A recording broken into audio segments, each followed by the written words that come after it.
नमस्कार, मैं हूं कुमार अनिल। महात्मा गांधी की आत्मकथा सत्य के साथ मेरे प्रयोग, इसकी 13वीं कड़ी लेके मैं आपके सामने उपस्थित हूं। पिछली कड़ी में हम लोगों ने देखा था कि गांधी जी अब सादगी पर अमल करने लगे थे और इससे उनका जीवन नीरस नहीं हुआ था, बल्कि उन्होंने पहली बार आनंद की अनुभूति की, सादगी का आनंद जो है वो महसूस किया। और वो लिखते हैं कि उनका बाह्य जीवन और आंतरिक जीवन, इन दोनों में ज़्यादा बेहतर सामंजस्य हुआ, ज़्यादा बेहतर एकरूपता आई। आज जो हम बात करेंगे उसमें कई सैद्धांतिक बातें हैं और आप समझ पाएंगे कि गांधी कितना जीवट थे और सत्य की खोज के लिए कितना वो कैसे कैसे करते थे, और वो आज के लिए वो संभव नहीं है सब लोगों के लिए। जैसे कि प्रतिज्ञा, तो प्रतिज्ञा तो बहुत सारे लोग करते हैं, लेकिन गांधी जी लिखते हैं कि प्रतिज्ञा की व्याख्या बाद में हर आदमी अपने ढंग से व्याख्या करता है और भगवान को भी लोग धोखा दे देते हैं। जैसे किसी ने कहा कि मैं परीक्षा में पास हो जाऊंगा या ये धन मिल जाएगा, नौकरी मिल जाएगी तो मैं ये चढ़ाऊंगा, भगवान को घूस के रूप में तय करते हैं, प्रतिज्ञा लेते हैं, लेकिन बाद में वो टालने लगते हैं कि अच्छा, हमने तो कोई डेट तय नहीं किया था कि किस तारीख को, परीक्षा के कितने दिन के बाद मैं वो मिठाई चढ़ाऊंगा, ये तो मैंने नहीं कहा था, तो अच्छा अगले महीने। तो ये अपनी व्याख्या फिर करने लगते हैं। तो गांधी जी यहाँ पर वो किसकी प्रतिज्ञा का अर्थ बताते हैं कि असली प्रतिज्ञा का अर्थ क्या होता है, वो बहुत गौर करने वाली बात है। फिर हम देखेंगे कि गांधी जी ने अनुभव किया कि स्वाद, अच्छा भोजन, स्वाद का संबंध जो है वो जीभ से नहीं होता है, वो मन से होता है। ये एकदम चौंकाने वाली बात होगी। और हम बात करेंगे कि गांधी जी ने इंग्लैंड में ही पहला संगठन बनाया, एक संगठन से जुड़े और फिर खुद संगठन बनाया, उसके मंत्री बने वो। तो संगठन कैसे बनाया जाता है, कैसे चलाया जाता है, इसकी पहली शिक्षा या पहला अनुभव गांधी को इंग्लैंड में मिला। आज हम इन्हीं चीज़ों की बात करेंगे। तो गांधी जी अब वो शाकाहारी, तो यहाँ से तो वो गए थे, मांसाहार के पक्ष में थे सैद्धांतिक रूप से, लेकिन चूंकि माँ के सामने प्रतिज्ञा की थी कि शाकाहारी रहूँगा, मांस मछली नहीं खाऊंगा, तो इसीलिए वो नहीं खाते थे। लेकिन जब वहाँ गए और उन्होंने किताबों को पढ़ना शुरू किया, शाकाहार से संबंधित किताबों को, तो उनके सामने एक नई दुनिया खुलती गई और उन्होंने देखा कि कई तरह की 3 व्याख्याएं उनके सामने आई कि शाकाहार की। कुछ लोगों ने कहा कि मछली खा सकते हैं, अंडा भी खा सकते हैं, सिर्फ मांस नहीं खाना है। तो शुरू में गांधी जी ने इसको नैतिक रूप से इस रूप में देखा कि पशु पक्षी, इन पर प्रभुत्व है आदमी का, आदमी इनसे ज़्यादा समझदार है, ज़्यादा ताकतवर भी है, तो वो समझदार और ताकत और दिमाग इसके पास है। तो इसका उद्देश्य जो है ये नहीं होना चाहिए कि उसकी हत्या कर दे, उस पर अपना कब्जा कर ले, बल्कि उसकी रक्षा करे। नैतिक रूप से ये गांधी जी ने तय समझा इस बात को कि पशु पक्षी आदमी से कमज़ोर हैं, तो उनकी हत्या करना, उनको प्रताड़ित करना, उनका उत्पीड़न करना, उनको खा जाना, ये अनैतिक है। हम मजबूत हैं, तो हम मजबूत का काम होता है कि कमज़ोर की रक्षा करना। तो एक तो ये उन्होंने देखा, समझा इस बात को।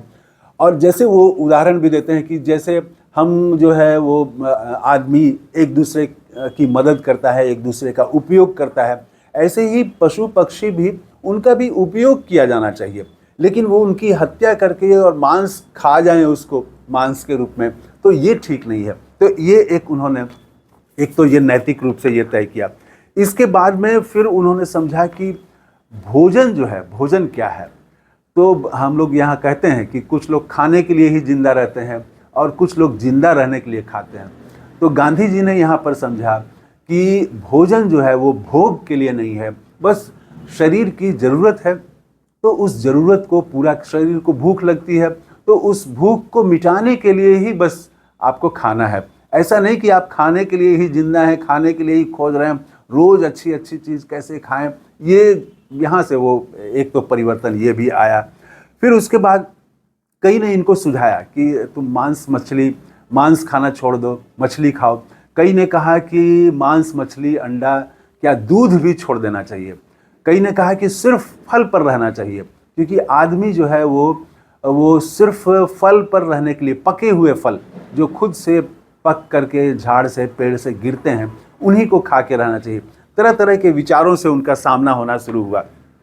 और एक पंथ तो ऐसा भी था जो कि चाय और कॉफ़ी का भी विरोध करता था कि चाय और कॉफ़ी नहीं पीनी चाहिए। तो गांधी जी ने ये स्वीकार कर लिया, इन्होंने चाय और कॉफ़ी छोड़ दी और कोको इसका इस्तेमाल करते थे। फिर ये सब चीज़ों का प्रयोग किया खुद गांधी जी ने, कई बार वो सिर्फ फल पर ही रहे, 15 दिन सिर्फ फल खा के रहे, तो वो कई तरह का प्रयोग करते रहे। इन्हीं प्रयोगों के अनुसार उन्होंने देखा कि स्टार्च भी छोड़ दिया, तो कि स्टार्च में जो लोग स्टार्च छोड़ने वाले हैं वो लोग अंडा खाने का समर्थन करते थे। तो ये सब चीज़ें इन्होंने देखी और अंडा भी खाया गांधी जी ने। तो उसमें ये था कि लोगों ने कहा कि भाई प्रतिज्ञा तो आपने मांस नहीं खाने की है, मांसाहार छोड़ने की है, तो अंडा तो वो मांसाहार में है नहीं, अंडा तो उसकी बात तो प्रतिज्ञा में है नहीं, तो आप अंडा खा सकते हैं। यहाँ पर गांधी जी फिर कुछ ही दिनों के बाद इन्होंने अंडा और वो सब भी छोड़ दिया। उसके बाद गांधी जी लिखते हैं कि प्रतिज्ञा जो है, प्रतिज्ञा का हम बाद में अपना अर्थ निकालते हैं और अपना अर्थ निकाल के अपनी सुविधा के अनुसार पालन करते हैं। वो लिखते हैं कि प्रतिज्ञा एक तरह का करारनामा है, इकरारनामा है। तो इकरारनामे में वो जब आप अपने मन से, अपनी व्याख्या से आप उसमें परिवर्तन करेंगे तो झगड़ा शुरू हो जाएगा। अब ये कहते हैं कि माँ ने तो अंडे के बारे में सोचा ही नहीं होगा, तो अगर हम अंडा खाएं तो फिर माँ को बुरा लगेगा, क्योंकि अंडा तो उसमें कहने को कह सकते हैं कि अंडा खाने की तो बात हुई नहीं थी, खाएं या ना खाएं। लेकिन वो माँ ने तो, वो कहते हैं, गांधी जी कहते हैं कि प्रतिज्ञा जो है वो दूसरे पक्ष के अनुसार, दूसरे पक्ष ने जो व्याख्या की है उसके अनुसार प्रतिज्ञा का पालन करना चाहिए, आप अपनी व्याख्या न दें उसमें। और इसको वो चालाकी कहते हैं कि आप अपनी जब व्याख्या देते हैं और द्व्यर्थी दो अर्थ निकालते हैं और इस तरह से उसकी व्याख्या करके अपनी सुविधा के अनुसार जब आप काम शुरू करते हैं तो झगड़ा शुरू होता है। तो वो कहते हैं कि सुवर्ण न्याय, अच्छा न्याय क्या है? अच्छा न्याय ये है कि जो विपक्ष ने जो समझा है प्रतिज्ञा का अर्थ, उसी प्रतिज्ञा के अर्थ के रूप में आप इसका पालन करें। पहली बात तो वो कहते हैं। फिर दूसरी बात कहते हैं कि दो लोगों में अगर किसी के सामने प्रतिज्ञा ली, तो जो कमजोर है, जो दुर्बल है, उसकी जो व्याख्या है प्रतिज्ञा के बारे में, उसका पालन किया जाना चाहिए। ये दूसरा सुवर्ण प्रतिज्ञा वो कहते हैं, सुवर्ण न्याय कहते हैं इसको। और इनके लिए ये हो गया कि अब देखिए यहाँ पर जो 3 तरह की जो शाकाहारी थे उनकी बात मैं कर लेता हूँ। कि पहले का मानना ये था कि कोई भी जीव जो है, पशु पक्षी, उसका मांस नहीं खाना चाहिए, लेकिन मछली और अंडा तो ये खा सकते हैं आप। तो इसमें जो है वो मांसाहार सिर्फ छोड़ना है। तो मछली तो और अंडा ये मांस नहीं है, मछली है, तो ये खा सकते हैं। दूसरी व्याख्या थी कि नहीं, कोई भी जीव हो तो जीव की हत्या नहीं होनी चाहिए, जीव का मांस नहीं खाना चाहिए, तो वो मछली भी नहीं खाते थे, लेकिन वो अंडा खाते थे। और तीसरी व्याख्या थी कि जो भी जीव से उत्पन्न होने वाला पदार्थ है, तो जैसे गाय है तो जीव है, उससे उत्पन्न होने वाला पदार्थ दूध है, तो दूध भी नहीं खाना चाहिए, जीव से उत्पन्न कोई भी पदार्थ नहीं खाना चाहिए। ये 3 तरह की व्याख्या, 3 तरह के लोग थे वहाँ पर। और यहीं पर उनको पहला संगठन बनाने का भी अनुभव प्राप्त होता है। तो ये जो शाकाहारी है, तो ये एक आंदोलन के रूप में था वहाँ पर, और उन लोगों का संगठन था। तो उस संगठन से गांधी जी जुड़ गए और उसकी साप्ताहिक पत्रिका थी, साप्ताहिक पत्रिका के ग्राहक बन गए ये।